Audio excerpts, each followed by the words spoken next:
PCR crew who are just arriving from multiple locations in Delhi. And you'll be able to see us live on the regular channel very, very shortly. Before that, let me update you on what has just taken place. We have received a press release that was released about 20 minutes ago at 2 minutes before 2 a.m. Indian Standard Time that has informed us that India has carried out strikes into Pakistan occupied Kashmir on terrorist infrastructure and staging posts operating from POK, targeting sites. We have information 9 of these sites have been targeted. Let me read out the full statement to you that is now stating that a press conference is now expected shortly. I'm assuming it'll be early morning Indian time. We are about 2:30 in the morning here in India. Now, we do know that over the course of the past 24 hours, readiness drills have been ordered in 244 districts across the country. These drills were meant to be commenced early on the morning of the 7th, which is what we are heading into. Now, the Indian statement says very clearly, and it is using very marked language, and I want you to highlight this language. It says that this is non escalatory and no Pakistani army targets have been hit. It also says in the statement that it is a measured response given the attacks that took place, in which, of course, we've lost the lives of 26 people, including 25 Indians and one Nepalese citizen. Now, it remains to be seen what exactly was the contour of this strike. We are assuming at this point of time, and it's only an assumption that can be made, that this is indeed a strike that has taken place either through a missile or an airstrike. We have no information whether we have actually had special forces who crossed the LOC. That doesn't seem to be the case at this particular point of time. Obviously, this strike has happened in the last few hours, and a pre-prepared press release has been released as soon as we have been certain that the armed forces have verified here in India that they indeed have struck the targets that they intended to strike. Now, what happens next? That's the big question. What kind of retaliatory response will come from Pakistan, and in turn, what will be the retaliation? Last time around, if you recall, when the Balakot strikes took place, we saw retaliation of Pakistani fighter jets, including F-16s, who then took out a cross LOC strike on Indian targets. They missed the targets, but they were trying to target Indian military sites in POK. India responded. That's the famous case of Wing Commander Abhinandan, who in his MiG then tracked down and shot down a Pakistani F-16. So there is going to be some response. We don't know what that will be. The LOC has been hot for the past week, 10 days. We haven't seen the kind of cross-border firing that has been going on in the past week, 10 days for the last several years. So which are these camps? We are told that all the camps are located in POK. Now, one will have to draw an assumption at this point of time whether these camps are near the line of control or we have gone deep inside POK and struck these camps. So India has the capability of striking pretty much any target in Pakistan if indeed it is a missile strike that has been carried out. We don't know yet if fighter jets have been deployed. I will have to draw a safe assumption from whatever information that we are getting. And also remember, with the caveats, that we can't share every bit of information we are getting. Obviously, operational movements are underway. But at this point of time, an air defense has been set up for India in expectation of any Pakistani action. India has the capacity for missile defense. No missile defense is foolproof. And of course, we have the capacity for air defense. So one can safely assume at this point of time that the various levels of AWACS that are available to India to track any movement within Pakistan are operational, and we are tracking all those movements very, very carefully. There will be the Indian Air Force either in patrol operations or on standby, waiting to see what happens next and what kind of response comes, if any. Now, by this time, we don't know exactly what time the strikes took place. We have to assume they were in the past 1 hour or 2 hours ago.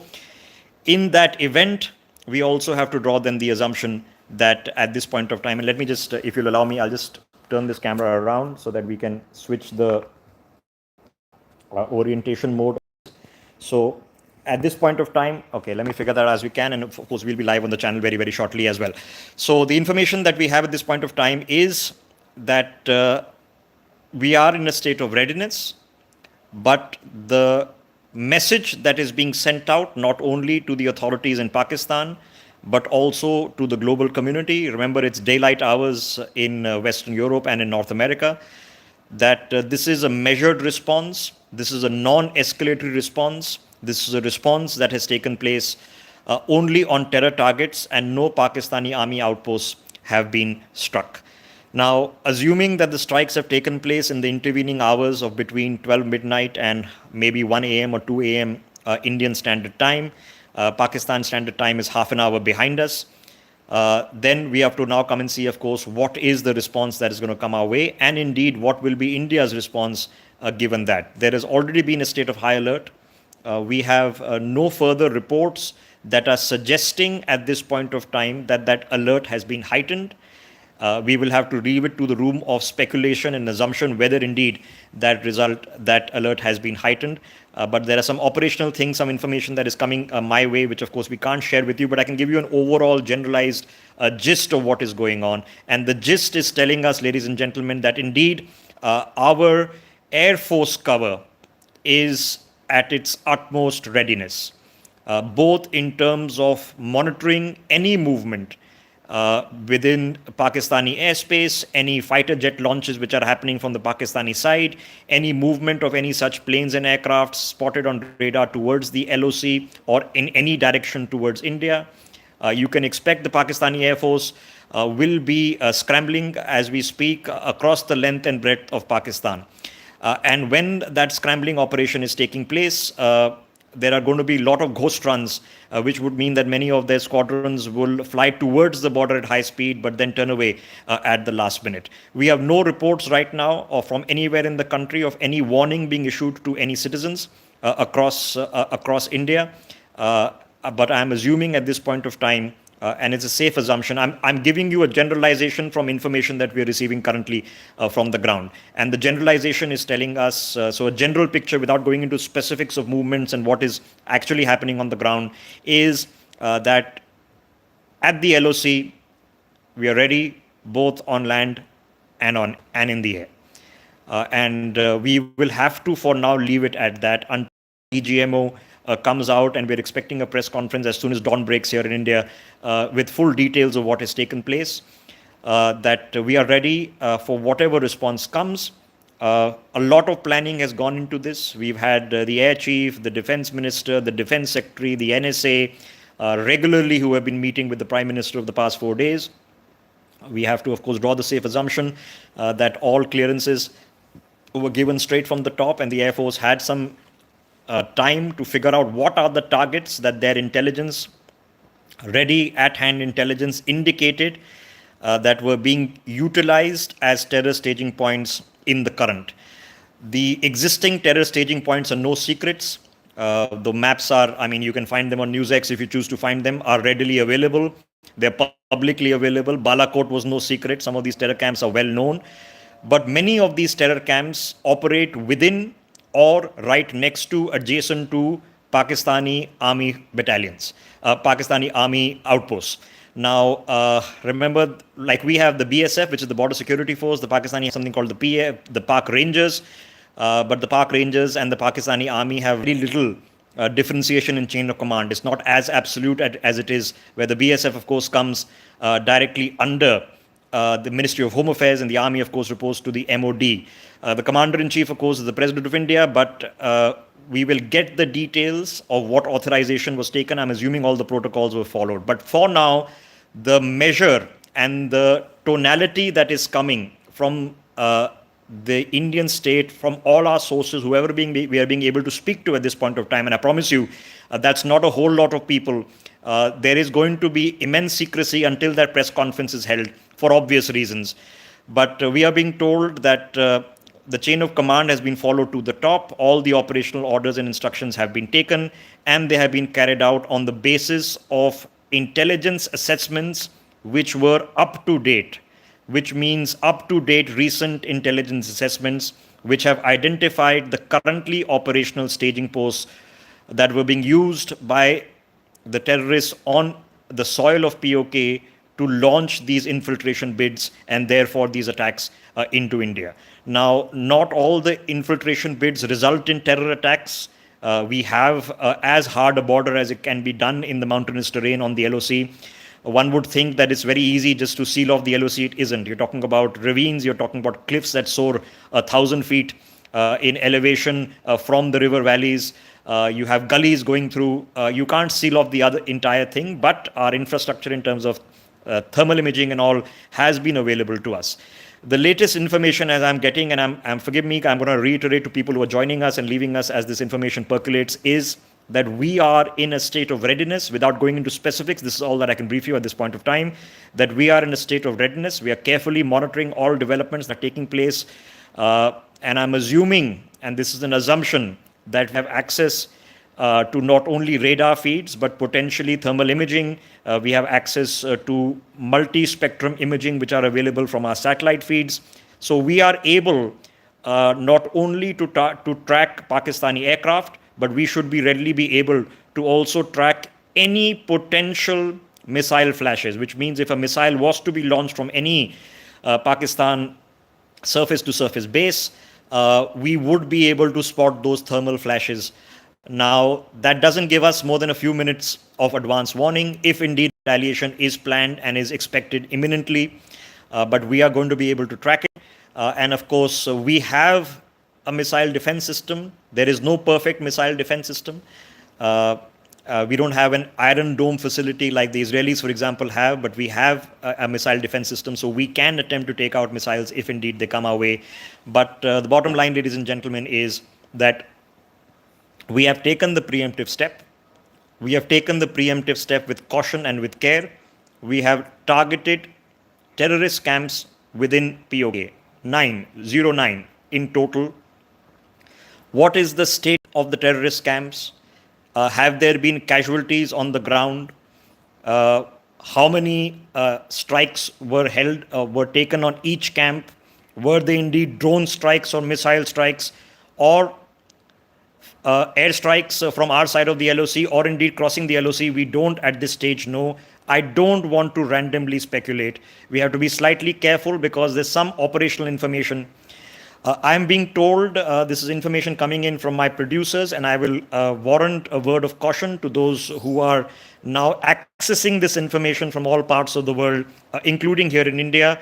Be wary of imagery, videos that are being and will be circulated on social media, purporting to be the strikes that have just been conducted. There are no such videos that are available publicly at this point of time. And it is our duty to inform you. Once those videos are available and are verified and have come from sources that we can trust that they are authentic, we will be showing them to you on our main channel from this side live feed that I'm going, of course, because we were in a rush to get out whatever credible information we could get for you. We will be going live on the channel, so if you've been watching on Newsx, you can just stay tuned for the Newsx live channel feed. It will be simulcast from here, from our studios, where I'm currently sitting, and the information that is coming my way. Now, I'm going to get my producers to get our studio equipment all operationalized. The lights are on. Camera crew has, of course, been arriving from various quarters of Delhi, and we're getting our PCR staffed up. So we will be able to put out some maps on your screens very, very shortly. But what is the situation on the border right now? I've spoken with my colleagues who are posted along 6 different districts along the line of control on whether they've heard anything other than the shelling and the cross-border shelling that has been going on for the past several days. So far, they are not reporting that they have heard any explosions, gunshots, mortar shelling, or otherwise. I am being told that this does not mean we can rule out that an exchange has taken place. But at this point of time, there seems to be an uneasy calm in various parts of the line of control. I am assuming that the Pakistani army and these rangers are also under orders and instructions to carefully follow a chain of command, which is where they should be. It is their trigger-happy terrorists whom they support that have caused this crisis. Let's see now what the end game will be. Whatever happens, ladies and gentlemen, over the next 24 or 48 hours will, of course, be difficult. It will be unpleasant, but we will have to, at some point of time, decide whether it was deemed necessary. And at this point of time, I'm sure many of you watching this telecast in India were waiting for something to happen and would think that it was necessary to at least target, if nothing else, the terror camps that were operating from within Pakistan. I'm going to ask my studio assistant here, who's going to get me mic'd up so that we can start going live on the main channel. Give me just a brief second. I'm going to get my microphone and my headset. Generally, these preparations, of course, happen off air, but given the exigencies of circumstances, you please bear with me. I'm trying to percolate information that is coming in rapidly, but the most relevant information, of course, is going to come in the like and form of a press conference. I'm being told that the MOD most likely will be holding. Now, whether it is the DGMO who is the most likely source to host such a press conference and give us more details of what these strikes have been. The statement, of course, will be drawn in consultation with not only the MOD but the MHA as well as the MEA. There is a consultative process. You can well imagine that the who's who of government is wide awake, just like you and I are at this point of time, or we are being awakened as we speak, and many of us will wake up in a few hours, friends and family, to find out what has taken place overnight. It was but obvious that if any strike had to indeed take place, it would take place in these hours. If you would recall, the surgical strikes, when they happened after Uri, took place in the intervening hours of just before dawn. So between 3 a.m. And 6 a.m. By the break of dawn, or just passed into morning, about 8 o'clock, 9 o'clock, all our boys who were the paratroopers were back across the LOC.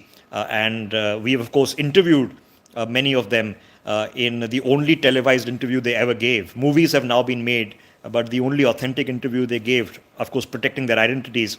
And they told us what the hand-to-hand combat was. Now, whether something similar has taken place, we at this point of time can't say. It seems to me, from the information that is percolating, that this is not a strike in the nature of paracommandos. It seems to me that this is a strike in the nature of a missile strike that has indeed taken place. So I'm going to get my PCR crew. Can we go live on the channel as soon as possible? So if you're watching this parallel stream, we'll be switching live to the channel stream very, very shortly, and then be carrying on from there, so that we can really put not only the statement that has been received from the Press Information Bureau in India, but we can also get information for you from our reporters on the ground who are ready to go live from Jammu, from Rajouri, from Kupwara, where they are based and have been based for the past several days. Excuse me, sorry, there is, of course, some work going on in studio. Let me just get that figured out to get this operationalized. I'm going to get my studio crew. Let's get these things operationalized, please, so that we can get things moving. Just excuse me for a second. Yes. So there's a computer screen that here needs to be operationalized. And, of course, our studio crews needs to be operationalized. Forgive me, I'm giving instructions to what is already going on, because I want to go live on the main channel as soon as possible. Let's get that going. Excuse me, Janab, can you just help me out here? Yeah, please get this computer screen operationalized. Computer screen. Okay.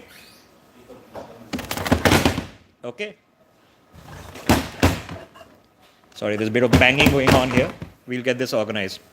Okay, let's get this operationalized. Okay, guys, sorry, just bear with me. Like I said, generally these things happen all off camera, but the exigencies of circumstances have meant that we wanted to go live as soon as possible while we're waiting to figure this out. Okay, I'm getting fresh information from our colleagues who are live stream, so that we can show you the visuals and we can go live on the channel stream. So if you're watching Newsx, just switch to the main channel live stream, and I will see you there in a few seconds.